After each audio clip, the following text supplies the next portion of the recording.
Cette fois, on vient rencontrer l'ami Patrick, Élite Échafaudage, et c'est un nom qui est bien choisi. Comment ça va, Patrick? Ça va bien, merci, toi? Merci, ça va bien, merci. Merci de prendre le temps de nous recevoir. Un beau domaine, on n'a pas peur des hauteurs, on n'a pas peur du travail, il faut se retrousser les manches. Un domaine que tu as bien connu il y a quelques années déjà, pour une autre entité, pour d'autres entités. Oui. Et là, la piqûre de l'entrepreneuriat t'a pris en hauteur ou au sol? Un petit peu partout. Ouais. À un certain moment donné, je me suis dit, il est temps que je fasse le move puis que j'essaie de faire les choses à ma façon. Raconte-nous l'offre de service d'abord et avant tout, parce que tu fais affaire avec de multiples entreprises. Comment ça fonctionne sur les chantiers? Bien, Échafaudage Élite est spécialisé dans l'installation. Donc, on apporte de la main-d'œuvre spécialisée au niveau de l'installation de tout ce qui est accès, échafaudage dans l'industrie de la construction et autres. Bien. Notre cœur business se situe surtout là, au niveau de tout ce qui est location. On fait affaire avec plusieurs partenaires qui font en sorte que on offre le produit idéal dans le meilleur prix possible pour nos clients. Un produit égale un contexte aussi, hein? Et souvent, pour, j'imagine, l'entreprise en construction, pour ne nommer que ce domaine-là, parce que tu l'as bien dit, tu fais affaire avec d'autres domaines également, évidemment, plus terre à terre, comme disait l'autre. Ouais. Mais ces gens-là ont des besoins spécifiques sans connaître leurs propres besoins, sans connaître l'outil dont ils ont besoin dans bien des cas. Ou s'ils le connaissent, il faut qu'ils appellent plusieurs fournisseurs, alors que là, on a clé en main chez vous. Oui, absolument. Donc, tout ce qui est la solution d'accès va être bâti au complet alentour du client, alentour de ses besoins à lui, alentour de vraiment de la structure de son entreprise, tant au niveau facturation que méthode de travail sur le chantier. Donc, ça nous donne une belle panoplie là, de services à offrir au niveau de l'accès. Quand toi, tu as mis ça sur papier puis tu t'es dit, garde, je suis prêt à le faire, et parenthèse, on disait, Ordon, tantôt, l'école, c'est pas pour tout le monde. Toi, tu fais partie de ceux qui ont préféré travailler sur le terrain, mais on ne sait pas à quel point c'est formateur. C'est fou. Ça ne veut pas dire parce qu'on n'aime pas l'école qu'on ne prend pas des notes, qu'on n'est pas en train de bâtir quelque chose d'extraordinaire. Qu'on n'est pas en train d'apprendre ailleurs que dans les institutions. Voilà. Raconte-moi les débuts par rapport à ça, parce que j'imagine que tu devais dire, est-ce que je vais être de taille? Souvent, des questions qu'on se pose, peu importe la scolarité qu'on a en entrepreneuriat. C'est sûr qu'en quittant l'école jeune, il y a moins d'options qui s'offrent à toi. C'est sûr. Par contre, la construction, exemple, est un beau domaine où ce qu'on peut se diriger, où ce qu'on peut faire un bon salaire, où si on est débrouillard, on peut faire sa place. Absolument. Et de fil en aiguille, j'ai décidé de dire, moi, peut-être que je suis entrepreneur, peut-être que j'aimerais savoir ma business à moi qui va offrir vraiment un service à mon image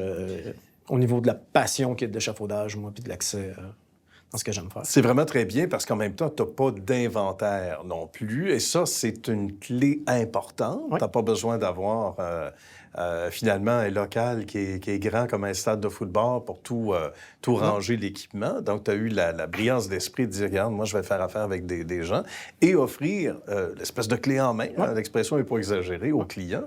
Ça, c'est un flash que tu as eu tôt dans ton développement, dans ton plan d'affaires, on va dire.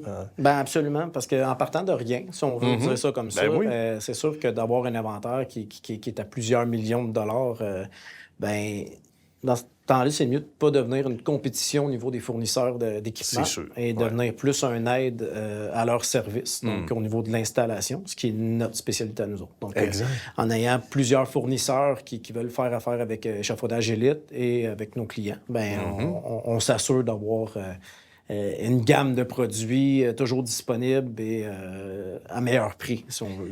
Et tu es en plein le bon intermédiaire pour plaire à gauche et à droite. Ça se fait pas sans grande journée, j'imagine, un horaire quand même musclé. Quoique là, tu es davantage dans les bureaux que sur le chantier, mais c'est pas rare que tu es appelé à prendre des mesures, tu me disais tantôt. Non, absolument. C'est sûr que plus que les choses avancent au niveau de l'entreprise, plus qu'on se rend compte que c'est de l'humain qu'on gère. Donc, on gère des fournisseurs, on gère des clients. Ce qui est de l'échafaudage, mais ça va de l'avant, ça va de soi. Donc, c'est un peu ce que j'ai appris là, sur le tas. Là, puis j'ai trouvé ma place là-dedans. Je dirais que de comprendre le client, de m'asseoir avec le client, d'être dans son quotidien, puis de m'attacher à son entreprise pour y offrir un service, c'est quelque chose c'est une passion qui s'est développée au fil des années depuis que Élite est parti. Ouais. Ben bravo. Et écoute, tu incarnes bien ce succès-là. On entend parler de l'entité à bien des endroits. Et ça t'étonne peut-être de moins en moins de savoir qu'il y a du référencement en moins d'une minute. Des gens qui te disent « Hey, c'est un tel qui m'a référé à toi parce qu'on aime ton service. » Raconte-nous. Ben absolument. J'ai même eu une situation où je t'ai invité à une partie de hockey. OK. Ça part bien, ça? Là, on s'assoit à la table au restaurant avant avec certains gens que je connais plus ou moins et commence à parler d'échafaudage élite. Donc, dans ma tête, on dit « ils savent à qui parle. » Ben oui. Après quelques minutes de discussion, je précise que je suis PDG d'échafaudage élite. Oui.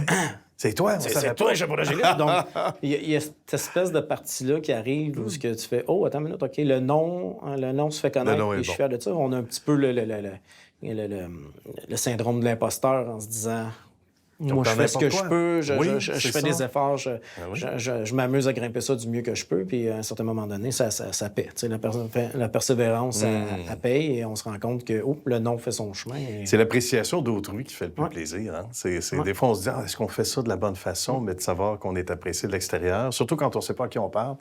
C'est toi, ça. Ça fait un petit velours. Ben voilà, c'est mérité. C'est un peu aussi le résultat des efforts qui fait en sorte qu'on veut se faire connaître, mais on est rendu à un stade où oui, on est connu. Là. Bravo. Ouais. Et ça continue, hein? Et on va en hauteur, justement, en ascension, c'est le cas de le dire. On a l'équipement qu'il faut et surtout le bagage nécessaire. Ouais. Merci beaucoup, Patrick. Ça fait plaisir. Et merci du temps que tu nous as accordé avec ton horaire musclé. Puis on te dit à une prochaine. Merci et bonne suite de succès surtout. Merci. Merci.